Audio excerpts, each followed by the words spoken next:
Hi, I'm Jay Fadden, and I know usually at this time you're preparing for the daily Mass, but because it's a holiday and the crew could not be here, we bring you a holiday special. So Father Frank will visit various parishes throughout the Archdiocese, telling why they're named after a particular saint. I know he's standing by. As a matter of fact, he's ready to get in his car right now.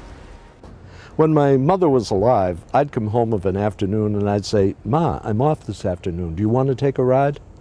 And she'd love to go. And she'd say, "Give me a minute to put on my hat, powder my nose, and I'll be right with you." Well, I'm sure there's a lot of you that have that spirit that my mother had. I'm standing in the parking lot in front of the Catholic Television Center, and it's a hot day, and Peter and I are taking the camera, and we're going to take you on a little ride of the area. You know, in one of the prefaces for the saints, in one of our masses, it goes something like this: "Father, you raise up holy men and women to show the resurrection power of your Son, to give us hope and an advocate in heaven." And it dawned on me, maybe that's why we name churches after saints. We're going to go to 4 churches that are nearby, and we're going to talk about the saints after whom they're named. But what we're going to try to do is show that each one of these people did something that was just a little above nature, a little above human power. And that was done by the power of the risen Jesus. St. Paul says, St. Paul says that we couldn't even call out the name Jesus unless the Spirit were given to us. And we're going to show that. And therefore, we're going to show that you and I have hope, because these people weren't much different than us.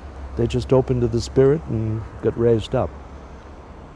And then we're going to show that because they're part of us and attached to us, that we can talk to them, and they in turn will talk to the Lord and push our cause, so that we have people pulling for us in heaven. So that's going to be the theme as we drift from church to church on this hot day. We're going to be grateful to God that He shows His resurrection power in some of the saints we know about, that we're going to have hope that maybe we can rise above ourselves, and we're going to have friends in heaven who are going to put in a good word for us. So Peter's going to lock up the camera, throw it in the back of the van, and we're off to our first church.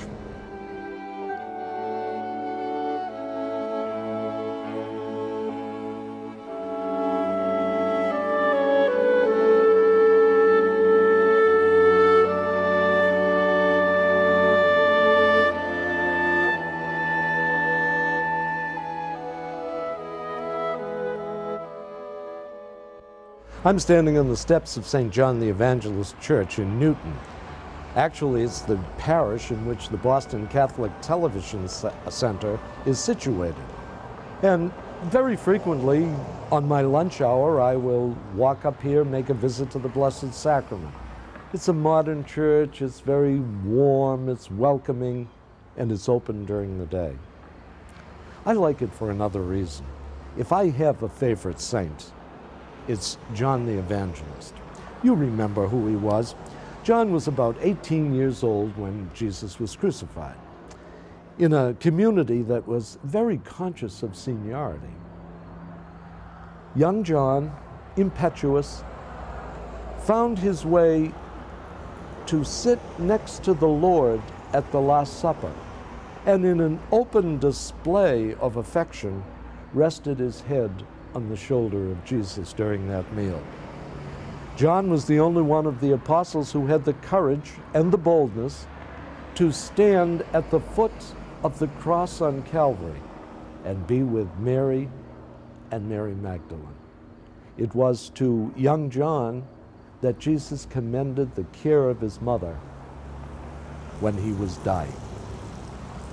John lived longer than all the other apostles, and All the other apostles really died violent deaths. John was boiled in oil and survived. And because Roman law did not allow anyone to be tried twice for the same crime, he was exiled to Patmos, an island in Greece. But he spent time at Ephesus and then in Patmos. And he had to deal with the problem of waiting for Jesus. Where is Jesus? All the other apostles joined Jesus so quickly, and John had to patiently wait. And so he's the one who said, wherever there's love, there is God. And if you live in God, you live in love. And if you have love in your life, then you are experiencing God. You see, it was John who more than anyone else had to experience Jesus is alive, he permeates creation. We live in him like we live in the air. He's mystery, he's difficult to explain, but he's real and he's love. And if you just live in him and open to him, there he is. It was John who wrote more about the Eucharist and Blessed Sacrament than any of the other evangelists.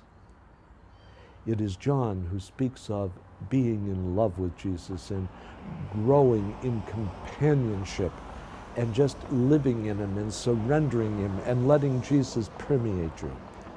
And John, because his writings are so spiritual, is often symbolized by an eagle. And the idea is that John, so spiritual, so in love with Jesus, that he soared higher than all the others. And he presents a spirituality and a way of life that is superior and higher than every other writer. John, an impetuous young man. John, who couldn't sit still. John, who had to show his love for Jesus. John, who had to wait for Jesus. John, who loved the Lord in the Blessed Sacrament. John, who said, live in love. And wherever there's love, it's mystery in unplumbed depth. And there is the limitless Jesus. We see in John the power of the resurrected Christ. St. Paul once again says, we couldn't even call out the name Jesus unless the Spirit were given to us. Can you imagine how St. John the Evangelist, that impetuous young man, boiling in oil, sent to Greece, foreign land, and everyone's saying, where is Jesus? What happened? He hasn't come back. And he remains in love with Jesus and waits and thirsts for him, all because he was open to the Spirit. A man like us, not too different, and yet a man who now reigns with the Lord and still in open affection is joined to him, and he's one of us and we're united to him in baptism, so that John the Baptist is an advocate for us, a lawyer, someone to remember us to the Lord. He also is a hope that if we open ourselves to the Spirit as he did, we might not soar like an eagle, but we might get off the ground a little. And also the power of Jesus and what it can accomplish. I like John the Evangelist, and I want you to like him. And let's take a look. I'm going to ask Peter to, just kind of take the camera and show you a little bit of this church, and then we'll move on.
If you're at all familiar with Brighton, Brookline, Alston, and Chestnut Hill, and Route 9, you know the tremendous traffic congestions that can take place.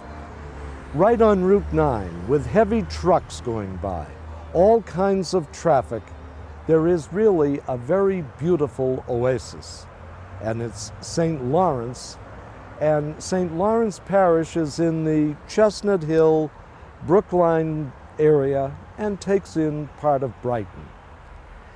It's a church built, I think, in kind of English Gothic or English Tudor style, and it was built on the low wages of Irish working out girls who were the maids and their boyfriends who were the butlers for the rich families. And many of the Yankee people also contributed to the building of St. Lawrence so that the Irish who came as immigrants would be able to worship in their Romish and Popish ways.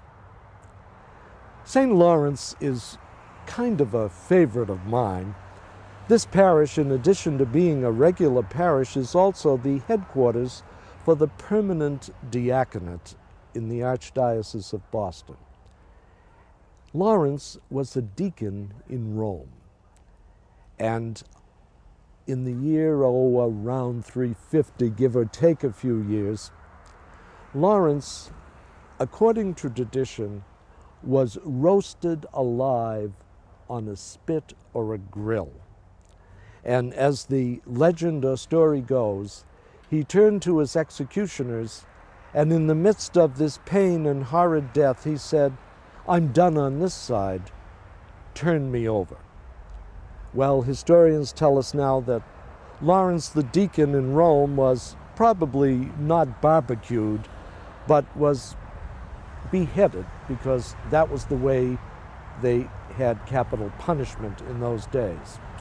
But I still like the story of St. Lawrence being roasted, and the tremendous humor and the acceptance of his life. Because why?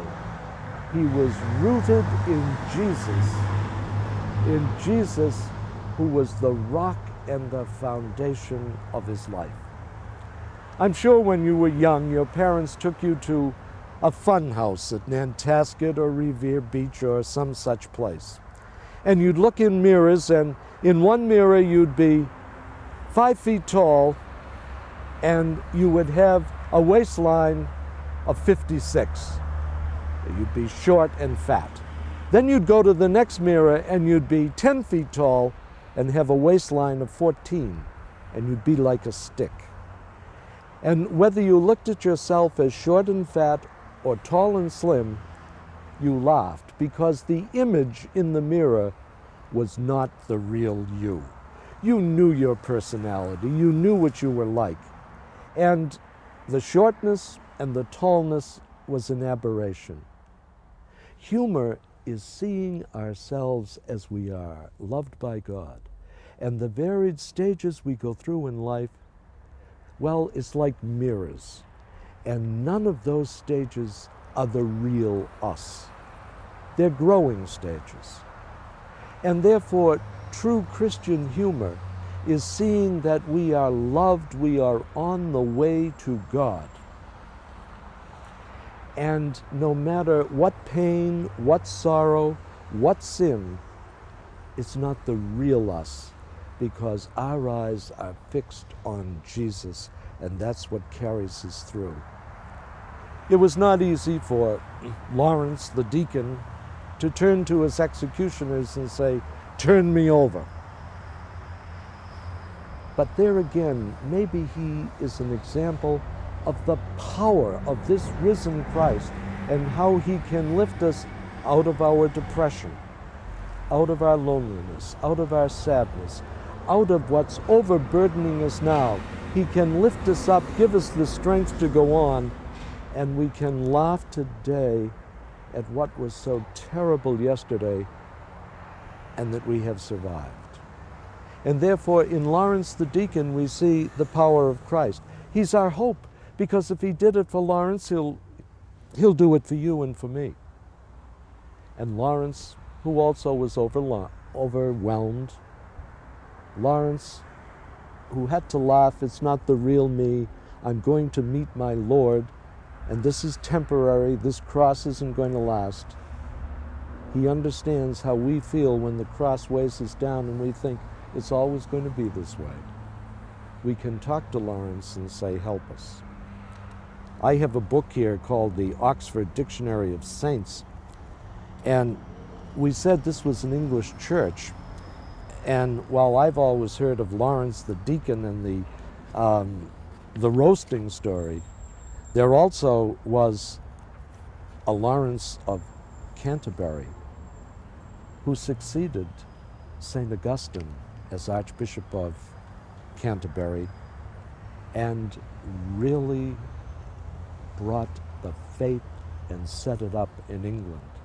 And then there was St. Lawrence O'Toole, who was the Archbishop of Dublin. And when the Irish invaded Ireland, he was the go-between and the peacemaker. And then there was St. Lawrence, St. Robert Lawrence, who was a Carthusian monk who did much for education in London. So that whether we're talking about Lawrence of Rome, the deacon who was roasted, Lawrence of Canterbury, Lawrence of Dublin, or Lawrence of London, they were all men caught in a time in history when they were overwhelmed, and yet they could keep their eyes on Christ, and he raised them above their human nature. There's hope for us as we remember them. There is also a patron for us when we feel we can't go on. Again, I'm going to ask Peter to kind of give you a quick tour of this very pretty English-style church, and let's just think of Christ in every age displays his power in different ways through different people so that we have hope and a patron. How God loves us.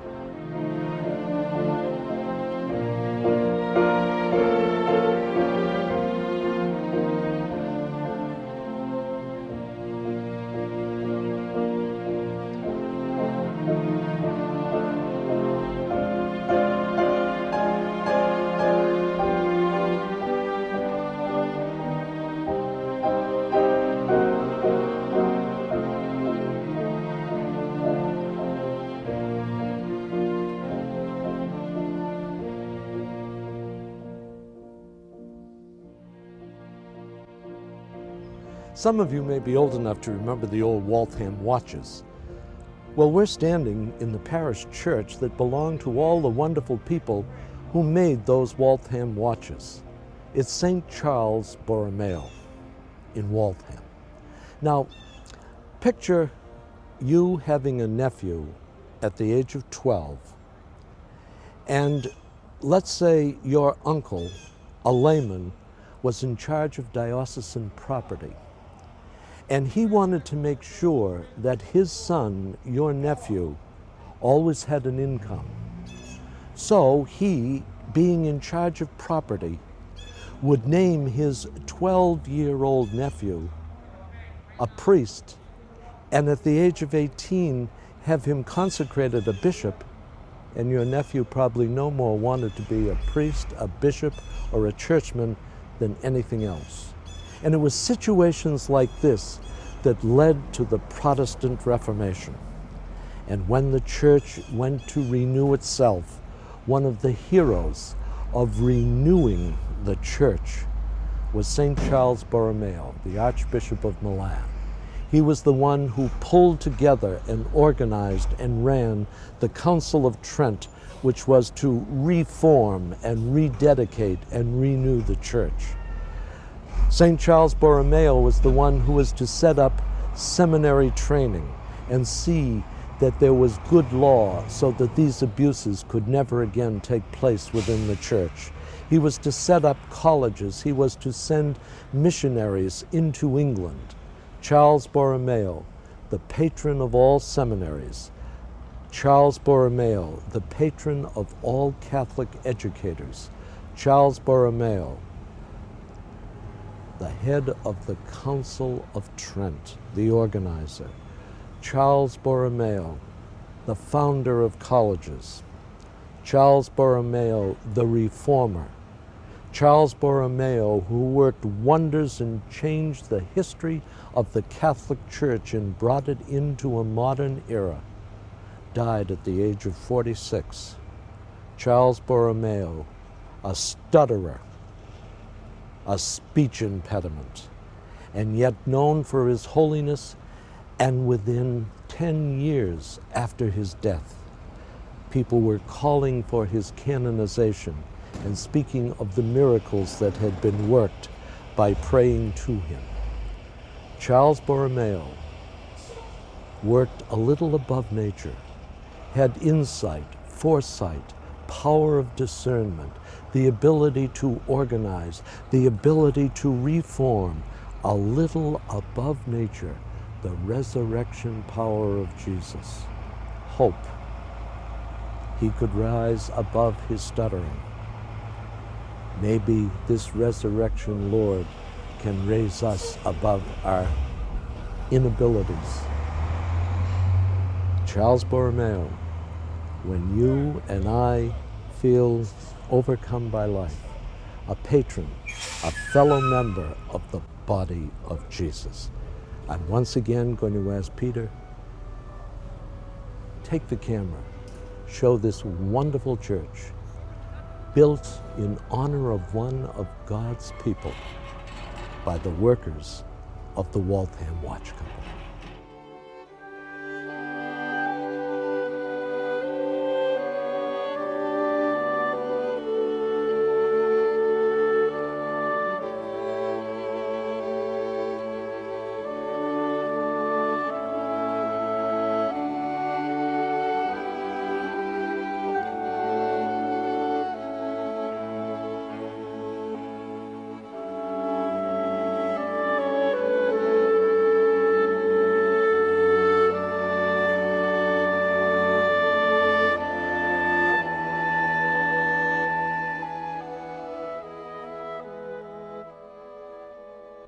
Charles Borromeo was educator, teacher, organizer, diplomat, spiritualist, theologian, but he also was a wonderful parish priest, servicing his people during plagues, giving away all to the poor, and a great pastoral man.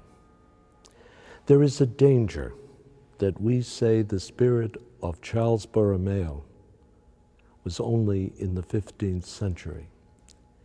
This parish now is home to blacks, yellows, people from India, Pakistan, peoples from Asia, Vietnam, Haiti, Puerto Rico, Canada, and the United States. All of them many colors, all of them part of the body of Christ, who have come here, people who build this church.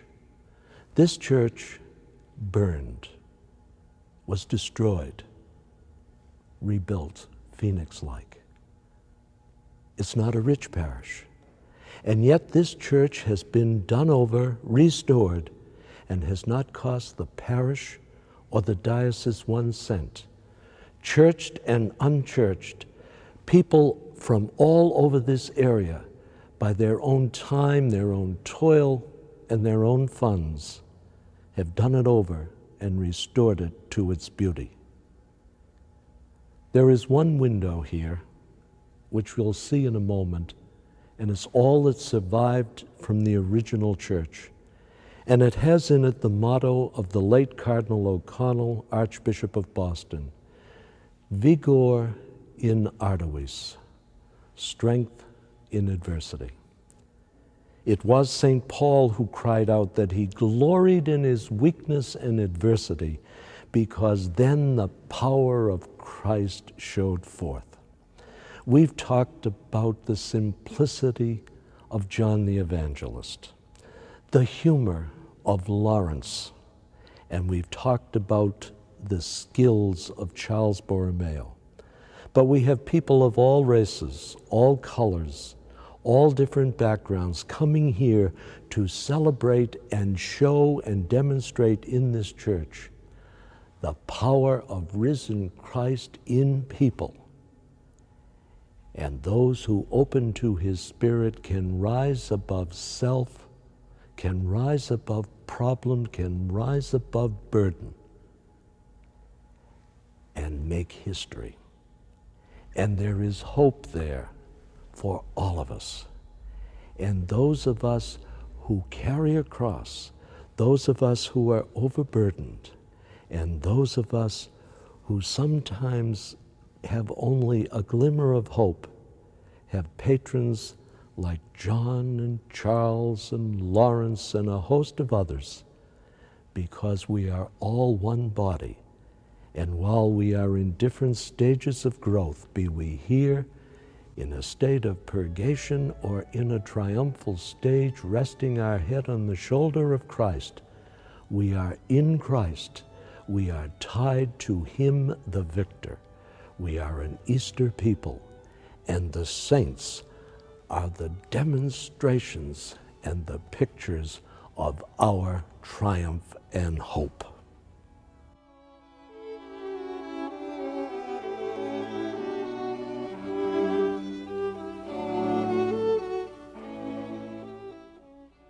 I hope you've enjoyed this trip as we visited several parishes. We'd like to thank all the pastors for allowing us to go to their parish and tape their church. For Father Frank, I'm Jay Fadden. Thanks for watching.